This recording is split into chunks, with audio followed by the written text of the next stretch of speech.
Finishing the French Rosette baby blanket is quite easy to do, but I've included some finishing techniques in this video so that your blanket will be absolutely perfect. Start by laying the large motif in the center, then add the flower motifs to the corners so that the plain corners point to the center. Lastly, place the rectangles to fill in along the side edges. The right sides of all the motifs should face up. If you look carefully, there are 2 horizontal and 2 vertical seams. Let's start with the horizontal seams. So all you need to do is slip stitch on this end one and start slip stitching across these stitches. But it's where you put your hook that makes the difference. Now the right sides are facing each other. Insert your hook in the back loop of this one, then you go over to the corresponding stitch on the other motif and insert your hook in the back loop and just simply do a slip stitch. Because the wrong side of this motif is facing me, the back loop is actually closest to me, and because this is the right side of the other motif, the back loop is the farthest from me. So you pick up the closest and the farthest loops. Insert in the back loop, which is the loop that's closest to you, and then insert into the back loop. And just repeat this all the way down. Now what I do is periodically every 4 or 5 inches or 2 or 3 inches, whatever you desire. Every 2 or 3 inches is safer. Open it up and make sure you have these 2 front loops next to each other, and they make this beautiful little edging. Okay? If they aren't there, if they get interrupted, it's real obvious. So you need to back off and take those stitches out. One of the other things that I watch for is when I get close to the center. One of the checkpoints is that I want to make sure that the eyelets in the center meet up.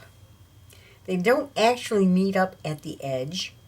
There's 2 rows. There's the pinstripe and the final edge after the eyelets end. But as you can see, the eyelets are lining up.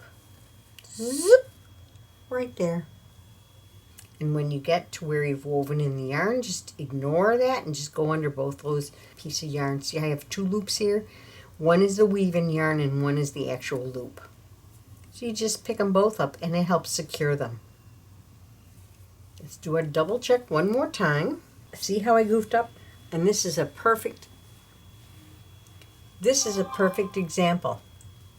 When I was checking, do you see how I picked up the wrong loop here? And I picked up the front loop too on this stitch right here.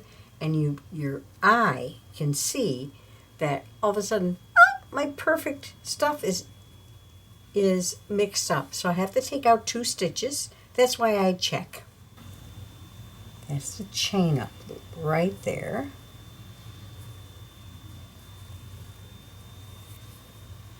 And this one here.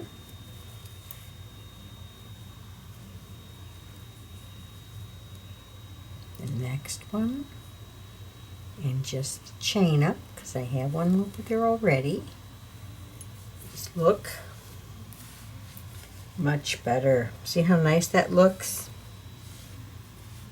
See how nice that looks? And I'm going to do one more into the corner. And the back loop on that back one. I'm going to double check one more time. And that looks wonderful. So now I'm going to add this piece in with the rosettes.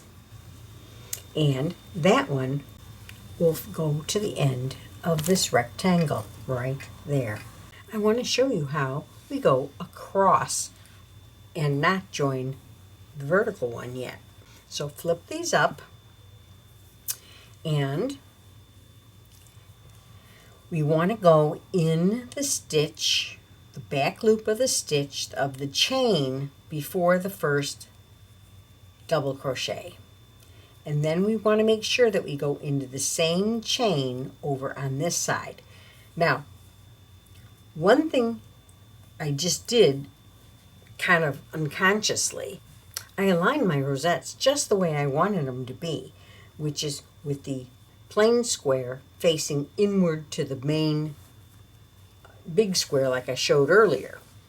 But I also just automatically flipped them up and held them into place. You have to make sure that you flip them up and then start working with the, actually it's the rectangle that I'm going through first. That's the facing me, because this one is the one that is up. See? Zip. I always fold it up. So we're going across these just like before. Whenever I go over the part where I've woven in the threads or where it starts the round, I go just a few stitches and double check to make sure that I picked them up. And that's perfect. See how nice that looks? And if you fold this one down, you can see how it just goes right across. That's it. So I'm going to finish this one, and then I'm going to go and do my vertical lines. Zip and zip. All I have to do is fold these like this and go this way. When you get to a junction that's already been joined, see, this one is joined on the horizontal before. Now we're joining the vertical. And what you want to do is you want to work over just like you did before. And when you get to the junction, just go on the other side and pick up the first stitch and continue on this side. It's okay if you put an extra stitch into the same stitch if necessary. So just so you're aware, that's how you maneuver that. And so let's open it up and see what we have. And you see how that join just continues on across? We've just completed our seams, and I've woven in all the ends, and now we're just going to begin our border. And very much like our pattern, you'll see how easy it is. What you want to do is go to any corner, and with a double strand of yarn, chain 3. Pull that end through.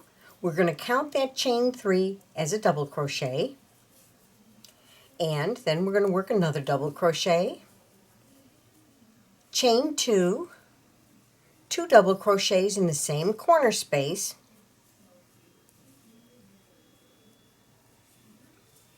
and then we're going to work 1 double crochet in each stitch along this edge.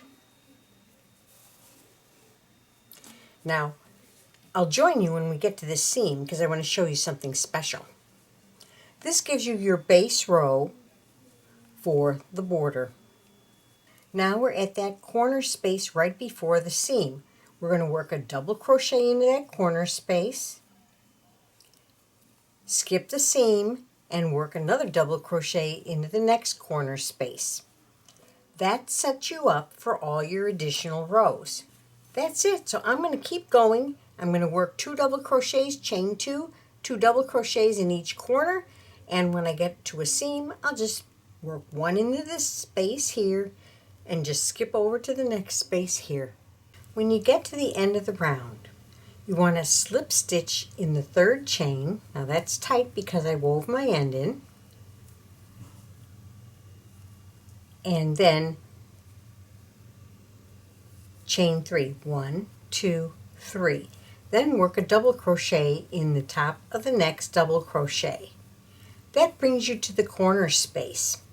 And in the corners, you're going to work 2 double crochets, chain 2, and 2 double crochets. On the last row, you had to worry about when you got to the seam. On this row, you don't. Just work 1 double crochet in each stitch along the edge, and I'll meet you when we get all the way around. We've just made it around round 2, and I'm putting the last couple of double crochets into place. And all I need to do is slip stitch to the top of the chain at the beginning of the round, which counts as the double crochet, and slip stitch to join. Now I can break this yarn off. The purpose of row 2 is to widen the border, but more importantly to smooth out between the seams. To begin the pinstripe row, it's just the same as what we've done before, where we just pull up a loop in one of the corner spaces, work 2 single crochets, chain 1, 2 single crochets in the corner space, and then work 1 single crochet in each stitch along the edge.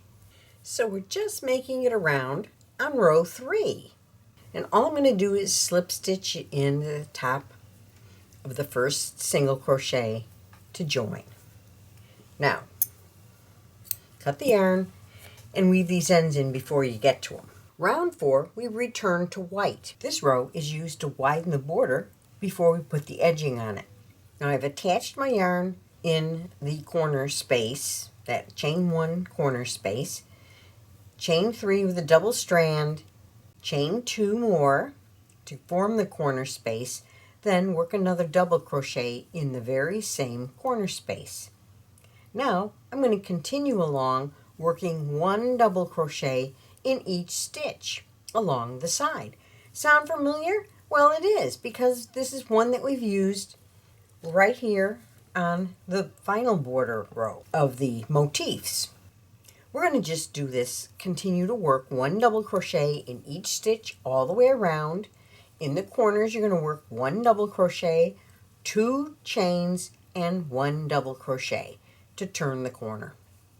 And so we've just made it around. I'm putting the last double crochet in on this round, and all I have to do is slip stitch to the top of the turning chain to join.